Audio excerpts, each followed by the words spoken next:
வா கோவாலு, நாளைக்கு வரேன்ட்டு சொல்லிவிட்டு உடனே கிளம்பி வந்திருக்க. அண்ணே, நீங்கள் சொன்ன அந்த கருத்தை யோசித்து பார்த்தண்ணே, ஒரே குழப்பமாக இருந்தது. அதான் தெளிவுபடுத்திக்கிட்டு போகலான்னு வந்தேண்ணே. என்னையா அர்ஜென்ட்டு, என்னவோ இன்றைக்கி சொல்லி நாளைக்கு காலைல மாறுற மாதிரி.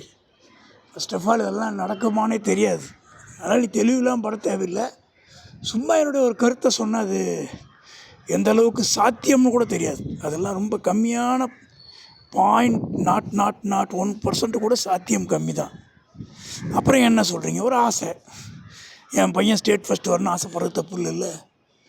அதுமாரி என் நாடு உலகத்தில் முதல் நாடாக வரணும்னு ஆசைப்படுறது தப்பு இல்லை. ஆனால் இப்போ இருக்கிற சிஸ்டம் அதில் என்னென்ன குறை இருக்குது? ஒரு குறையும் இல்லை. அற்புதமான சிஸ்டம். கவுன்சிலர்களை மக்கள் தேர்ந்தெடுக்கிறாங்க, மேயர் அவங்க தேர்ந்தெடுக்கிறாங்க, சில இடங்களில் மேயர் மக்கள் தேர்ந்தெடுக்கிறாங்க, எம்எல்ஏவை மக்கள் தேர்ந்தெடுக்கிறாங்க, முதலமைச்சர் அவங்க தேர்ந்தெடுக்கிறாங்க. எல்லாமே அருமையாக இருக்குது. எம்பிஸை மக்கள் தேர்ந்தெடுக்கிறாங்க, அவங்க பிரதம மந்திரியை தேர்ந்தெடுக்கிறாங்க, கவுன்சில் ஆஃப் மினிஸ்டர். அற்புதமான அமைப்பு, நல்லா செயல்படுது. பாரதம் ஒளி வீசக்கூடிய ஒரு அற்புதமான அமைப்போடு செயல்படுது. அதில் குறை இல்லை. அப்புறம் என்ன மாற்றம் சொல்கிறீங்க? இப்போ ஒரு பையன் 90 மார்க் வாங்குகிறான், நல்லா தான் படிக்கிறான், சரி அது போதும்னு சொல்கிறாங்களே, அந்த பாக்கி 10 மார்க்குக்கு முயற்சி பண்ணுன்னு சொல்லலையா? அந்த மாதிரி சிறப்பாக தான் நடக்குது. 90% சிறப்பாக நடக்கக்கூடிய ஒரு அமைப்பு, அதில் குறை இல்லை. அந்த பாக்கி 10%க்கு தான் இம்ப்ரூவ் பண்ணுறதுக்கான ஒரு எனக்கு தெரிஞ்ச ஒரு சிந்தனை. உங்கள் சிந்தனையை யாருமே ஏற்றுக்க மாட்டாங்கண்ணே. எப்பா, யார் சிந்தனையும் யாரும் ஏற்றுக்க மாட்டாங்க.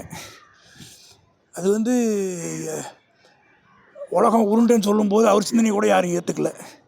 இது இயற்கையோட அழகு. நமக்கு தெரிஞ்சதை சொல்கிறோம். என்றைக்காவது ஒரு நாள் அது யாருக்காவது பயன்பட்டால் படட்டும், அவ்வளோதான். அதாவது ஒரு விஷயம் சொல்லுவாங்க. ஒருத்தர் நிறையா மரங்களை வச்சுக்கிட்டே போனாராம், மரக்கண்ணை. அப்போ கேட்டாராம் ஒருத்தர், இந்த கண்ணெல்லாம் வைக்கிறீங்களே, இதோட பலன் உங்களுக்கு ஏதாவது கிடைக்குமான்னு. அப்போ அவர் சொன்னாராம், எனக்கு கிடைக்காட்டி என்ன, அடுத்த தலைமுறை அந்த பலனை அனுபவித்தா எனக்கு சந்தோஷம் அப்படின்னாராம். அந்த மாதிரி இன்றைக்கு ஒரு அற்புதமான நாட்டில் ஒரு அருமையான பூமியில் வாழ்ந்துட்டுருக்கோம். பாரத பூமி புண்ணிய பூமி. அதை இன்னும் எப்படி மேம்படுத்தலான்ற ஒரு முயற்சி தான். கொஞ்சம் விளக்கமாக சொல்லுங்கண்ணே. கொஞ்சம் நேரம் கழிச்சு வா.